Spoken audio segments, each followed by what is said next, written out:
Okay, we're going to go ahead and get started. And as other folks join the room, we'll just let them enter in. So thank you all for joining us today. We're so thrilled to host Abilities' first in-person speaker with Atif Moon, who's going to share a ton of information about his life, his journey, overcoming obstacles. And I think we're all going to learn a lot. So we're very excited.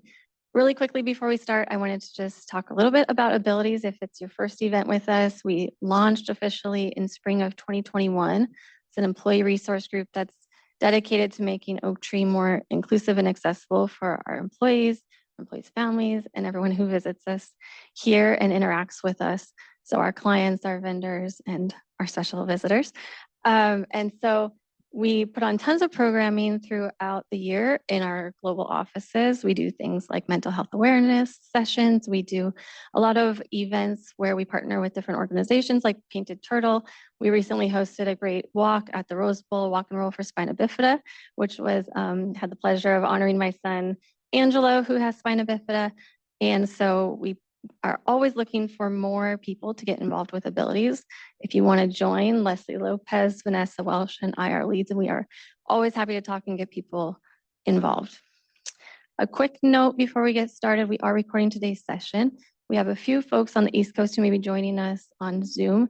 So if you're on the East Coast or on Zoom, you can hold your questions and put them in the Q&A chat on Zoom. We'll get to them at the end. If you're in the room here, if you can also hold your questions, we're going to have mics at the end where we will take questions from the audience. With that, I'm going to hand it over to Ali Alanan from our IT group, who's going to introduce us to his friend Atif.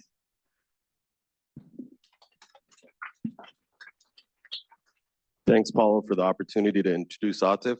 Thanks to Paula and Geraldine and Oaktree as a whole for making this possible. Atif and I have been friends for many, many, many years. To me, he's just my friend Atif. To the rest of the world, he's a community leader, he's an entrepreneur, and an athlete. So he motivates me to be a better person quite often and to try to pick up things like tennis and think of small business ideas. And I really appreciate those things as well. And so I'm gonna hand over the mic over there, and there's gonna be a 2-minute video talking about Atif. Thank you.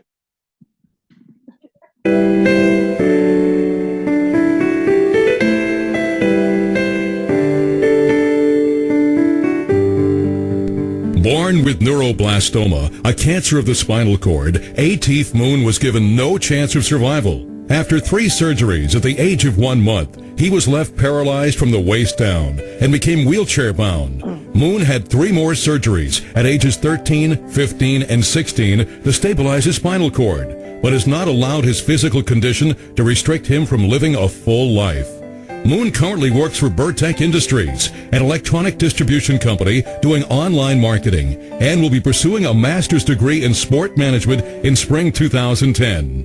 After graduating from UCLA with a BA in business economics in 2007, he went on to work for NBC at The Tonight Show, as well as in marketing and product development. While in school, he served as an intern for Fox Sports TV, as well as the Los Angeles Kings. In the fall of 2006, Moon had the wonderful opportunity to work on behalf of the president by being selected as White House intern. Moon has been involved in sports from his early childhood, participating in a 5K wheelchair race in 1990 at the age of 5, and then going on to actively participate in wheelchair tennis tournaments around the country. He won his first major tournament in 1998, and since then has been ranked among the top junior wheelchair tennis players in the nation. Moon resides in Rancho Palos Verdes, California.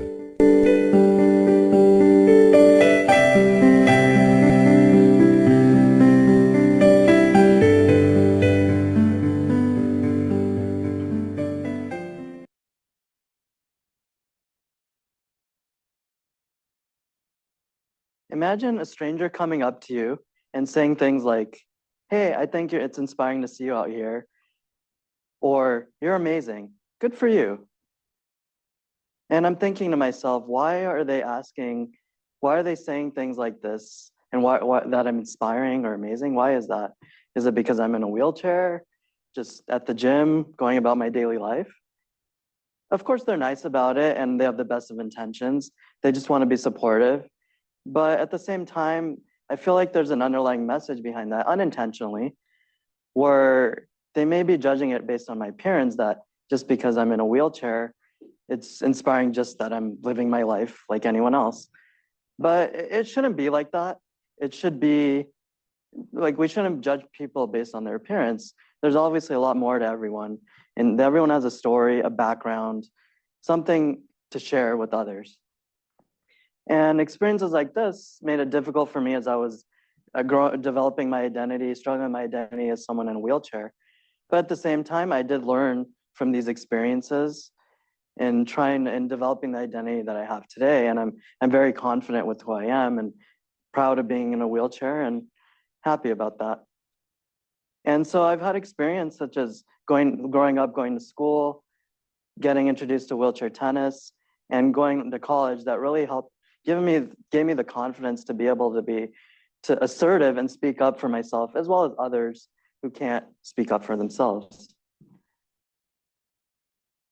So when I was growing up, I went to kindergarten, elementary school, like first grade. I went to different schools. I felt like I was an outcast because I was like the only person in a wheelchair. Everyone else is walking. Of course, when you're young, it feels weird that, you feel out of place and different.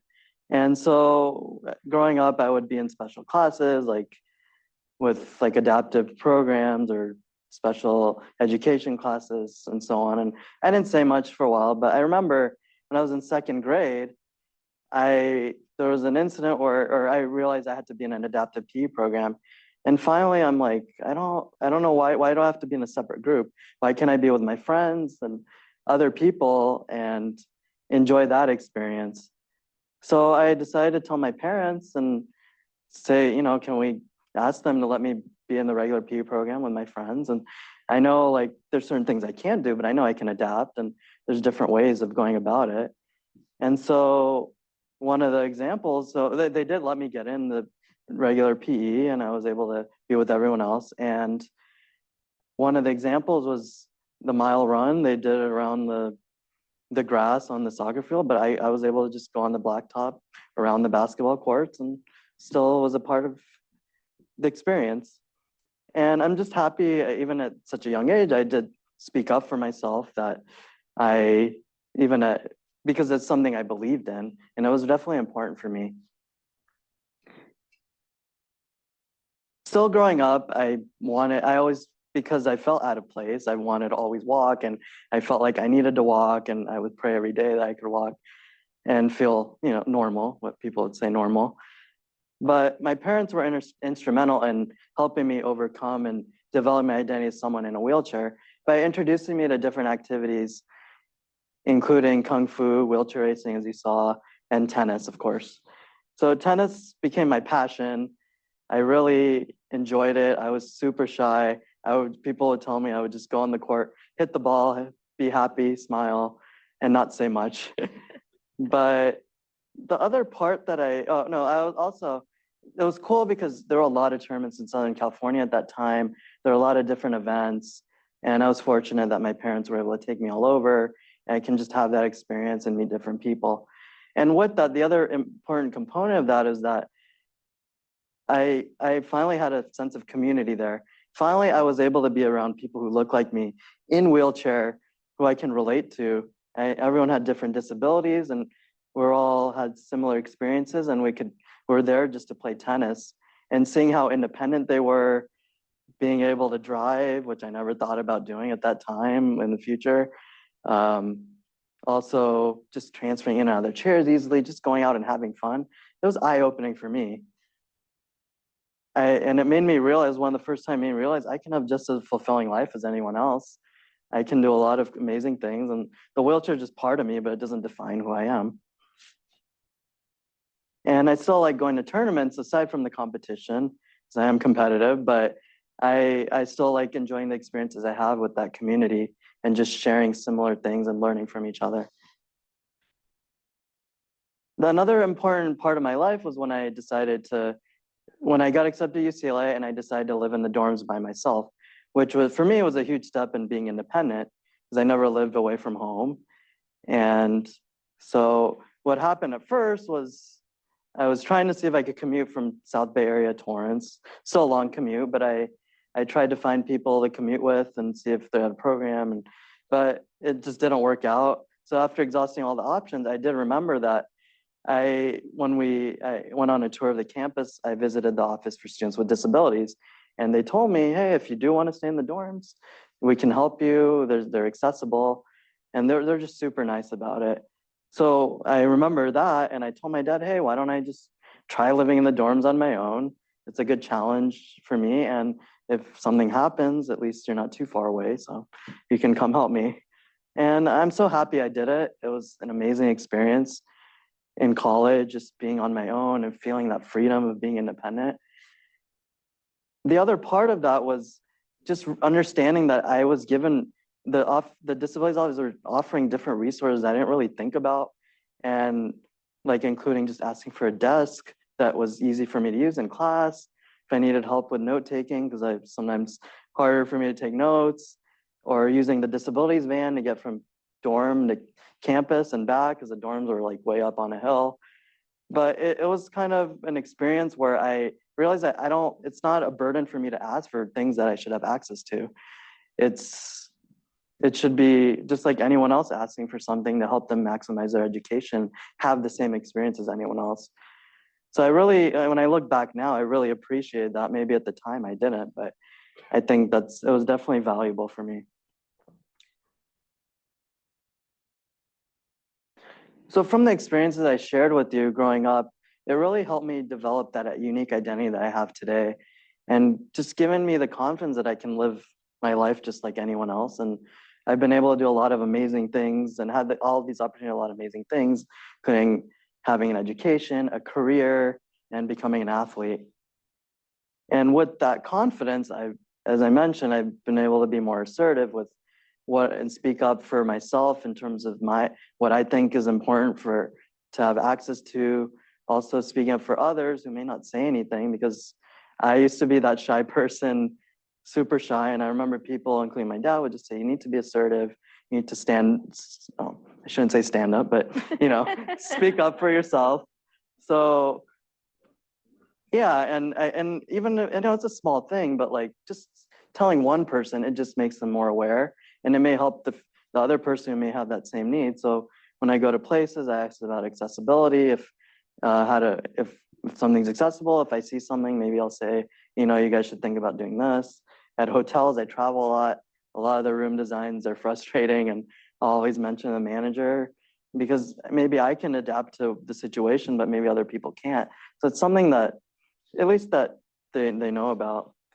And also the handicap parking, that definitely bothers me, where people are illegally parking there. So sometimes if I see it appropriate, I'll say something and just say, hey, you shouldn't be parking here for this reason. And I'm hoping next time, if they think about doing it, they'll think twice.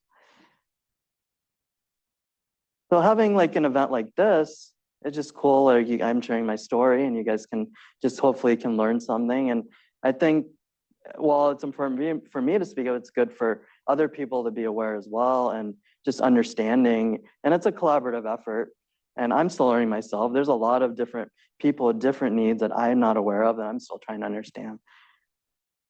So I'm just happy that I'm here sharing my story with you, and hopefully, everyone can learn something, even just one little thing. So next time when you want to approach someone who might be disabled or unique to you, why don't you talk to them, say hi, get to know them, learn about their story, and then you could say they're inspiring. Thank you. Thank you, Atif. The thing about Atif is he is inspiring once you know him, and like you saw the video, you've heard a lot of the things that he does, but for people to make the comment, based off of no knowledge of him. As a mom to a 6-year-old who's in a wheelchair, I love everything you just said, and it's so nice to hear that you're still learning. I'm still learning. I think at Oaktree, a lot of us are really trying to do the right things, and sometimes it feels intimidating. You don't know what the right thing to do is, and so sometimes people default to what they think is a compliment and say things that maybe can be frustrating with good intentions. Anyways, welcome to Oaktree, Atif. Thank you. We're so happy to have you with us today. we're going to keep this very conversational. We have some, I have some prepared questions for Atif, and like I mentioned, then we will open it up to the room for any questions at the end. So as we dig in a bit to your story, we saw so many great things on the video. I also read an article about you on the USTA SoCal site that talks about your tennis journey and starting as a young child. I believe when you were 5, you started playing tennis and your parents were looking for a sport for you to do. In the article, you spoke about all the losses as a child that you racked up. But you, and I think with the backing of your parents, you stuck with it and became a top ranked US wheelchair tennis player. So can you talk a little bit about why you didn't back down and how you got started as an athlete and where that drive to really overcome those barriers originates from? Yeah, I mean, as you saw, I had cancer as a baby. So I think from the start, my body was just a fighter. Like I was a fighter, like just fighting to just survive. And I think that kind of helped give my drive. And also my parents really encouraging.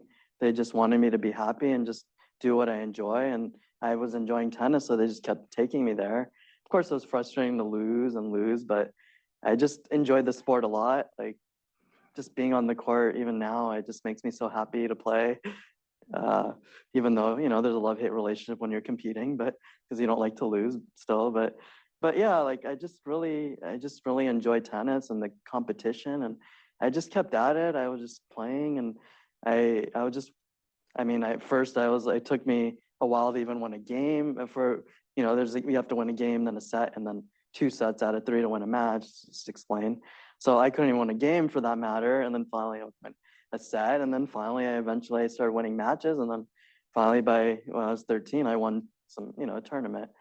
So I think it's just in my nature to be competitive and resilient and just keep fighting with all the different challenges I faced. Yeah. You have a strong drive in business too. They spoke a bit on the video about some of the places you've worked, interning at the White House. Yeah. First Muslim American to be honored by the USJCs, and you've earned a master's in sports management. Can you share some more about your career path and how the experience playing tennis informed your professional ambitions? Yeah, I mean, tennis it's a unique sport because you're by yourself on the court. You have to figure things out on your own. So you have to develop your own confidence while you're playing to get better. And no one can help you from outside. There's no coaching. And to be able to develop the confidence when I started winning, that also develop the confidence to winning, and also just being even assertive on the court. I've learned, like, for example, like you know, I would be told you need to be more confident with your calls. A lot of times we don't have a ref, so we have to make our line calls, and you have to be assertive when you make the call, because if you don't look like that, they might start questioning you. And so that's just an example. And then now, like when I play doubles with players, and especially ones that I try to help out, like I'm the one who's vocal on the court. I try to tell them to be confident and just kind of be more of a leader on the court. So that's kind of helped me in the workplace, where I'm able to develop that confidence. Even in work, it was kind of so it's a family business that we have that I'm running. But like I remember at the start, like I was so scared to even make phone calls and call people. My dad would be like, "Why don't you call the supplier and this and that?" And I would just get so scared. But I would have to push myself to do it, along with my dad pushing me. And I mean, now I'm at the point where I rather call people than send emails. Like I have good relation with our clients and suppliers, where I can just pick up the phone and deal with them. And now also just leading in terms of managing employees and making sure they know what to do, and just teaching them like how to do certain things, giving them tasks. So I think it's all the experience of kind of combined have helped me just be more, giving me that drive to be confident and running business and playing tennis as well. Yeah.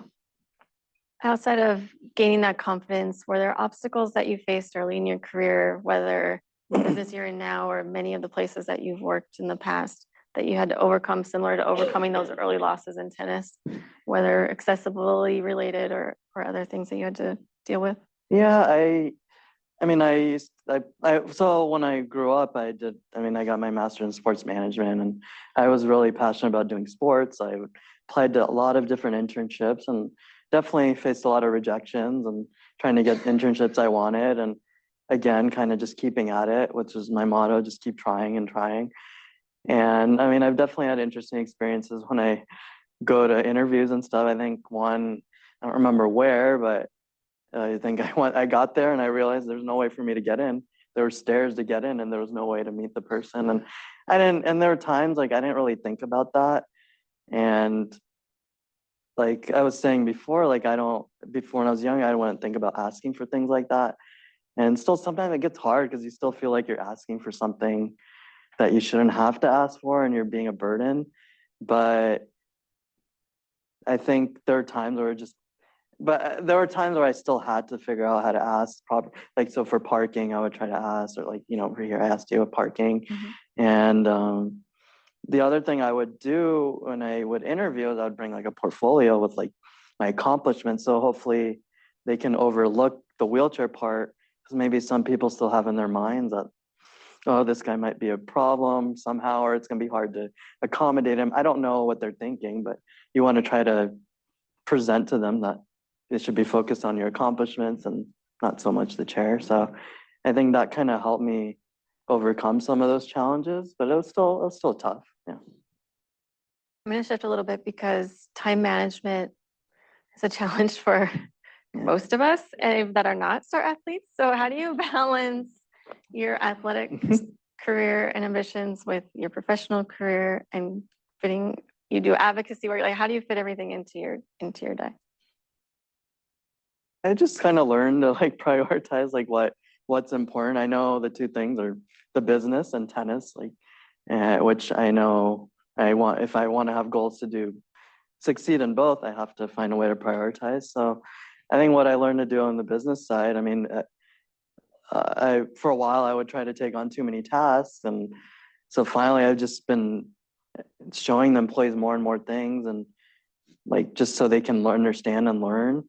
And so taking away certain tasks that I don't have to deal with in terms of the day-to-day stuff. So that's kind of helped me, and just being like planning it where like I'm like in our business is busier in the morning. So I'm there in the morning more if I can, and kind of guiding them to make sure what the plan is for that day, but also just trusting them. Like, unfortunately we do have good employees. So I'm able to show them a lot of different things, and they're able to do that. So then I can make also, well, with that, I can plan like other things I have, like to take care of my body, getting a massage. I need to get a massage as I'm getting older, and from being an athlete, my body needs maintenance. And then going to the gym, and then making sure I have time to play tennis.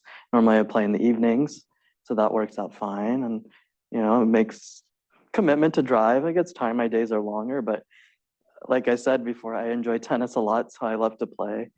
Just even the exercise itself, it's just, so I've just been able to kind of figure it out, and I'm still learning more and more on how to do that, and still trying to figure out my goals with tennis because I am getting older. So it gets harder to compete at this level. So, yeah. Shifting a little bit to advocacy, you spent some time talking about how you've become more comfortable advocating for yourself. Just for people who don't know, it's estimated that 1 in 4 adults in the United States have some type of a disability. And it's also the only group that any of us can join at any time in our lives. Anybody can have an injury at any point and become disabled. But most of us don't think about accessibility until it confronts us. I have a 6-year-old in a wheelchair, and I'll admit that before I dealt with it, I never noticed how inaccessible so many walking paths, sidewalks, parking, buildings, things can be. Are there things that you wish that people or companies like Oaktree knew about the challenges that someone with a disability faces, a physical disability, or someone in a wheelchair, in a professional environment that we should be aware of and be considering as we interact with people? I think, well, first for me, I think, like I was mentioning, it's important to understand that there's so many people with different needs and different disabilities, physical disabilities, invisible ones that we don't see. And so I think it's important to just like having like programs like having like a group like this to talk about, and just being open. Like maybe, at least when I think, maybe for me, I'd feel comfortable like say, hey, if you ever need any accommodations, please let us know, because then tells those people that, okay, I can approach them and I shouldn't be afraid to ask. Because sometimes it's hard for us to ask for certain things. You think maybe they're going to judge you in a certain way. Oh, you're asking for special attention, or you may not be able to complete your tasks because of what you need. But everyone has different needs, and I've noticed that, I mean, everyone, you have to look at their accomplishments. Don't look at like the way they look or how they do certain things. So I think that's what's important. So I think it's just a collaborative thing. And again, we're still learning, and different experience. You might have a different experience. You may learn from that and then can add it to like whatever program you have or to talk about, and or just bring awareness to people. But Yeah. yeah, Think- but it's a work in progress. Sorry. Yeah. No, go ahead. Yeah. No, I just say I think it's just a work in progress that I think people are still learning. Yeah. I think one thing that we try to keep in mind also is that if we solve something for somebody who has a disability, we're really making things better for everybody, whether they have that same disability or not. So keeping in mind, like making an adjustment usually benefits the entire population. You talked about this a little bit, being how sometimes it can feel embarrassing, or you don't want to ask for an accommodation as you've grown in your career. And I know you're in a different business now, but are there things that have helped you be more confident to ask for what you need? Or is there any tips for somebody who may feel that hesitation to ask for an accommodation that they need? Yeah, I think just not being afraid of like not or understanding that you have the same rights as anyone else to like ask for that. And it doesn't hurt to ask. I mean, you have to, if you want to, you have to, and also the way I think about it is I'm not just helping myself, it's more to help other people that again may not say something or can't say anything for one reason or another.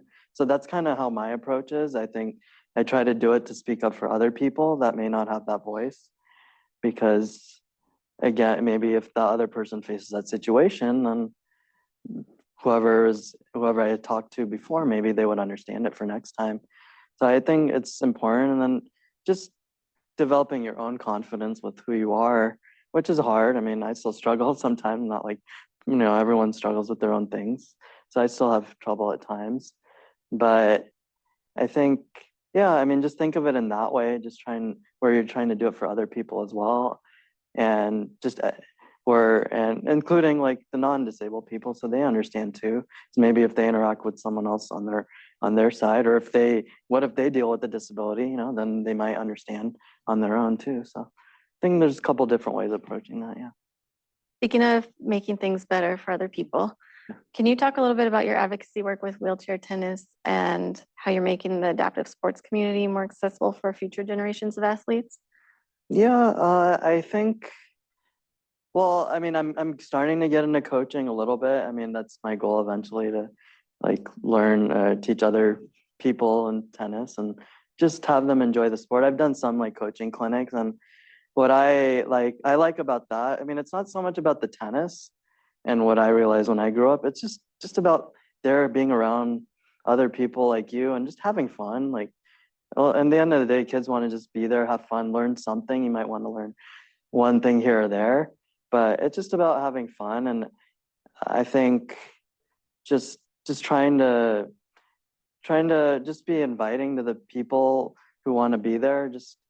And everyone, again, the challenge is everyone can have different function and ability, so you have to adapt to how you can teach them. So you have to adjust as well and figure out like, okay, if you can't do this, but how can we get them to still be involved in the group, to be able to enjoy themselves. So I think, yeah, as I play less tennis, I'm hoping to do more coaching and be more involved in that. I mean, we have an adaptive program. Unfortunately, one of the coaches, she passed away recently, so I'm helping with a few other people, just keeping her legacy alive, because she wants us to keep it's an adaptive program, particularly for tennis, of different abilities, wheelchair. She worked with Special Olympics as well. And so I think that's important to do. And I think just having sports for me, like, it's being able to exercise and be active for me, it's an outlet for me. Like, just makes me happy that I can be active and go about doing. And it's important for people growing up with a disability, or people are maybe learning to live with a disability. I noticed a lot of them, sports has really helped them to just be active and find something maybe that they enjoy. With your parents getting you involved in sports, a variety of sports as a kid, Mhm. was that something that was always just what they, how they expected that you would get involved in something? Was that you pushing to be more involved and have an outlet for a social activity? How did that really, what was the genesis of getting you involved in sports at a young age? Because I can imagine as a parent, again, Yeah. as a parent of Yeah. young kids, like that feels intimidating for me to put my child in a situation where I know it's going to be a really tough physical challenge, but also maybe the mental challenge of feeling like I'm different, or I'm not good at this because I haven't done it before. And I guess how did that start with your family? I think it was more my parents pushing me, because as I mentioned, I was super shy. I probably didn't want to, I wouldn't have thought of like going out and doing stuff on my own. And I didn't understand like what was out there for me. But my parents did all the legwork to be able to figure out what I can do. And they always wanted me to be around other people so I can learn from them. And they'd always say, why don't you go out with, try to go hang out with this person so you could see how they get around and like at home, or like going out, what they do. And I think that really helped, and it ended up being through sports. And I love sports in general, not just playing, but watching too. And I think just when I love tennis, and that's kind of how I ended up getting involved and being able to just be active and have, I guess, some purpose, because before I didn't know. And the other thing is, there's a lot of people, at least especially that I met, which I didn't know, of course, when I was younger, like a lot of people, they get injured in the middle of their life. So they used to be able to walk, and then all of a sudden they get hurt. They can't move around. I mean, they have to live with being in a wheelchair, and that's huge transition. I always just knew how to be in a wheelchair. I didn't know I couldn't walk. So it's definitely a different experience. And a lot of them would find like sports or some activities through like the hospital. They would find like somehow like a recreational program or adaptive program. So that was important. So everyone has their own different life experiences and how they deal with it. But for me, I think sports was just definitely a big thing. And then that gave me the confidence to do all these other things. What advice do you give to your teammates, athletes, or business partners as they're aiming for their goals, as you kind of look back on what's helped you? Well, what I've been told myself, and I'm still working on, is just be confident. Be confident with your work. And like in terms of the business side, like when you're working, and it's okay to make mistakes. I when the employees make mistakes, I don't have an issue as long as they're learning. I try to make sure, I try to ask them what happened. I try to make sure like why, like what, or how to fix it for next time, and understand why they have to do it this way. Not so much just doing it. I always like to make sure there's a reason behind it. I think that kind of helps.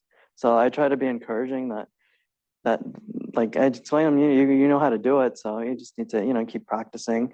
Because especially when I'm training new employees, like they're like, oh, I'm still learning. But I'm like, yeah, no, of course, it takes a while to learn, but you just have to keep practicing and just be confident with it, and always ask questions.